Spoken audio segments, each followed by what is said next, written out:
Bonjour à tous et bienvenue dans le repère des Baba Yaga. Alors le repère des Baba Yaga, qu'est-ce que c'est? C'est une association à but non lucratif qui a pour objectif l'entraide et le soutien de ses membres et qui parle de culture ésotérique et de symbolisme et de tous les sujets en rapport avec la Wicca, avec les sorcières, avec le mysticisme, avec les médiums, avec le tarot, avec tout ce qui me passionne depuis l'enfance. Donc, cette association, elle a été créée par ma maman et moi-même. Voilà, je vous laisse découvrir et à très bientôt.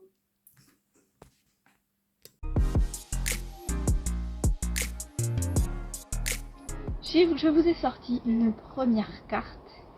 Cette carte-là, c'est la carte de la soumise. Alors, qu'est-ce que ça veut dire? Ça veut dire que vous n'avez pas besoin de vous soumettre aux autres. Vous devez accepter justement d'être dans une position de faiblesse à un moment donné par rapport à quelqu'un qui est plus déterminé ou plus en colère que vous, disons. Mais dans ces moments-là, c'est difficile de se soumettre sans se soumettre. Donc, du coup, on a tendance à adopter une position soit de révolte, soit de soumission totale et à dire amen à tout ce que l'autre nous demande et dit et veut. Et ça, c'est très très mauvais. Donc, cette carte, elle vient nous bouleverser dans cet aspect-là de soumission, domination. Il faut se dire que face à une tentative de domination, cette carte conseille de rester libre et de prendre conscience de sa propre liberté et de son libre arbitre par rapport à la réaction de l'autre. Et elle dit aussi de rester calme et de s'adapter à la situation par rapport à l'autre. Il y a aussi, vis-à-vis du dominant, le dominant, du coup, si vous réagissez pas en soumise, mais que vous réagissez en lâchant prise, justement, il va être face à ses vieux ressentiments et dans une impasse qui fait que ça va faire ressortir sa douleur et ça va lui faire prendre conscience de son attitude dominante. Et après, sur le long terme, si la personne qui cherche à vous dominer est vraiment trop dominante et trop présente dans votre rapport avec elle ou avec lui, autour de l'entourage de cette personne, s'il s'agit de votre conjoint ou de votre conjointe, des personnes qui le poussent ou qui la poussent à vous dominer. Mais ça peut être aussi des parents qui sont de mauvais conseils, etc. Donc du coup, l'idée c'est de prendre conscience de ces mauvaises influences et de les retirer de votre vie pour que vous soyez beaucoup plus serein et beaucoup plus en confiance. Voilà l'idée. Donc cette carte, elle invite à convaincre par la douceur. Donc, soyez convaincant, soyez détendu et soyez persuadé que qu'en étant dans le calme et en étant dans l'adaptation face à la situation, vous n'êtes pas vraiment soumis, mais plutôt vous dominez une situation qui vous échappe. Voilà l'idée en gros de la carte de la soumise. Moi je vous conseille justement dans des moments où une personne cherche à tout prix le conflit et que vous êtes face à cette personne, de pas aller au fight comme on dit, de plutôt gérer ça avec intelligence et vous extraire du conflit tout en ne disparaissant pas pour toute la vie, quoi. Il faut juste, dans l'instant, décristalliser le moment où il y a conflit, où on cherche à vous dominer, et amener la personne ailleurs, l'amener dans une autre conversation, où là, il n'y aura pas de rapport de domination-soumission. Voilà un petit peu mon point de vue sur la carte de la soumise. Je vais vous en choisir une autre. Parce que peut-être il y a des personnes qui se sentiront pas du tout concernées par ce rapport de domination-soumission. Donc, la deuxième carte de la semaine, c'est la carte du cœur entravé. Alors, ce cœur entravé, ça veut dire que dans votre corps, votre petit cœur qui bat a subi beaucoup de dégâts. C'est pas très drôle, hein, mais bon, c'est pas pour ça que je rigole. Je rigole parce que on est tous concernés par ce genre de situation où à un moment donné, on donne énormément et on a l'impression de ne pas recevoir suffisamment que ce qu'on donne ou ce qu'on attend de recevoir. C'est un petit peu à ça qu'elle vient faire écho, cette carte. Donc, à des choix insolites dans notre vie qui nous ont amenés à avoir un sentiment d'emprisonnement de notre cœur, comme si on avait envie qu'on nous voit réellement pour ce qu'on est et qu'on est obligé un petit peu de donner une image de soi pour les autres qui est différente de la manière dont on se perçoit à l'intérieur, et du coup ça nous fait nous sentir pas complètement aimés pour ce qu'on est. Elle vient faire écho à ça, cette carte. Donc du coup, cette notion de cœur entravé, elle invite à se débarrasser un petit peu du lierre qui entoure notre cœur, ou de ces plantes grimpantes qui entourent notre cœur et qui l'empêchent de respirer, et d'aller chercher sa propre lumière en soi, d'aller trouver son bien-être personnel, d'aller trouver ce qui nous fait vibrer à nous et pas ce qui fait ce qui importe pour les autres en fait. Comment expliquer autrement? Je prends un exemple concret, une femme par exemple qui va tout faire pour plaire à un homme parce que son homme aime qu'elle s'habille de telle façon, elle va s'habiller de telle façon. Elle va, parce qu'il aime aller au cinéma, elle va aller souvent au cinéma en pensant à lui faire plaisir, parce qu'elle pense que c'est de cette façon qu'elle sera mieux aimée. Mais en fait, elle se trompe, parce que en faisant ça, elle prend en considération les goûts de l'autre, mais elle prend pas en considération ses propres goûts. Donc, dans ce cas-là, elle aura son cœur qui est entravé. Et en prendre conscience, c'est commencer à délier petit à petit ce lierre qui s'est formé autour de votre cœur, ou autour de ces plantes qui se sont formées autour de votre cœur, et libérer le poids que cela crée dans votre cœur. Et à partir du moment où vous serez consciente que vous ferez des choix qui sont importants pour vous et que vous ferez vos choix en conscience, bien, à ce moment-là, vous vous sentirez mieux et vous aurez moins l'impression de nager à contre-cœur, en quelque sorte. Et cette carte, elle dit aussi de faire attention à ces choix insolites, parce que parfois, par rapport à la norme, on a tendance à choisir tel chemin plutôt qu'un autre qui nous paraît moins dans nos codes, moins dans une norme acceptable. Donc du coup, on rejette cette voie-là, alors que des fois c'est cette voie-là qui est la meilleure pour nous en fait, pour aller vers des chemins qui sont socialement plus acceptables. Et cette carte, elle dit que quand on a cette valise un petit peu trop lourde à porter, il faut penser à alléger sa vie, à poser cette valise, mais aussi garder une certaine modération dans ce qu'on fait, dans nos actes, ne pas s'emballer trop, mais ne pas rester dans une grande lassitude et un grand isolement, parce que c'est pas la solution. Donc on a besoin, avec cette carte, on a un besoin d'une action libératrice, bienveillante, qui renforce l'énergie de notre cœur, mais qui nous permet aussi de nous écouter nous-mêmes. Donc lâchez un petit peu votre culpabilité de vivre. Ne vous soumettez pas, puisque si on fait le parallèle avec la carte de la soumise, c'est la soumission aussi qui entraîne le cœur entravé. Donc ne vous soumettez pas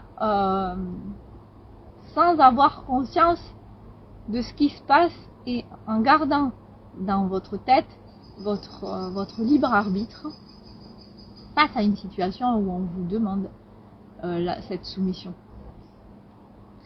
Et ne nagez pas au cœur d'une tempête qui vous épuise. Voilà, en gros.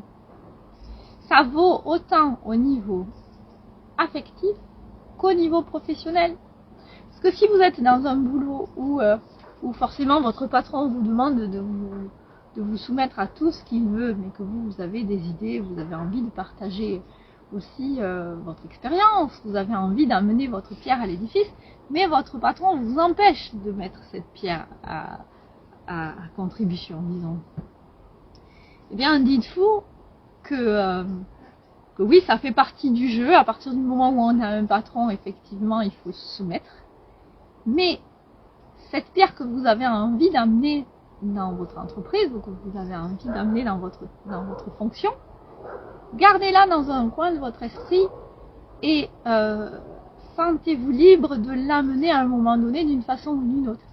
Et même si vous restez calme pour cette fois-ci et que vous vous adaptez à la situation et au désir de votre patron de ne pas faire ce que vous voulez, vous, eh bien, ça ne veut pas dire que vous devez renoncer à votre idée, que vous devez renoncer à votre rêve. Non, au contraire. Si vous gardez en tête que si c'est pas maintenant, si je me soumets pas maintenant, c'est embêtant, mais en même temps j'ai pas le choix, c'est lui qui paye, c'est mon patron. Mais ça veut pas dire que vous pourrez pas mettre en place cette action un jour. Donc on garde son libre arbitre, on garde ses convictions, on garde ses rêves aussi, mais on s'adapte par rapport à une situation qui demande à un moment donné de se soumettre parce qu'on est obligé. On ne peut pas systématiquement se rebeller sur tout ce qui se passe dans notre vie parce que sinon on se retrouve à la rue quand on fait absolument tout ce qu'on a envie et pas ce qui est convenable de faire. Voilà. Donc oui, effectivement, de faire ce qui est convenable de faire, ça entrave notre cœur. C'est logique. Mais ça ne veut pas dire qu'au fond de vous, vous n'êtes pas vous-même. Ça ne veut pas dire qu'au fond de vous, vous ne pouvez pas avoir la liberté de faire ce que vous avez envie de faire. Il faut apprendre la pondération aussi. Il faut apprendre la juste mesure entre soumission et domination. Et aussi entre un cœur entravé et un cœur totalement libre. On vit dans une société où on ne peut pas être totalement libre. C'est triste, mais c'est comme ça. Donc autant accepter cette dimension-là et faire en sorte que l'impact que peut avoir la société sur nous soit moindre en fait. Voilà. Je dis la société, mais ça peut être notre couple, ça peut être notre famille, ça peut être beaucoup de choses. Il faut voir ce qui résonne pour vous, en vous. Pour finir cette séance de cartes pour la semaine 41, je vais vous faire un petit check de médiumnité pour voir ce que notre inconscient collectif a besoin de nous dire pour cette semaine. Comme d'habitude, je me concentre sur les énergies environnantes et je demande à qui de droit de me donner la voie à suivre pour cette semaine. Je vous salue bien, chers tous. Les prochains jours seront très intenses énergétiquement parlant. Donc, le cœur entravé vient bousculer votre vision de cette semaine où beaucoup de personnes seront dans des énergies belles mais très fortes. Dans ce type de configuration, faire face à une domination-soumission est plutôt courant. Laissez-vous aller dans votre rapport à l'autre et accepter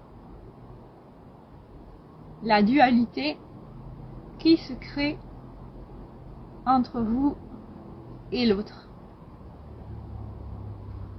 Être dans un rapport complexe ne veut pas dire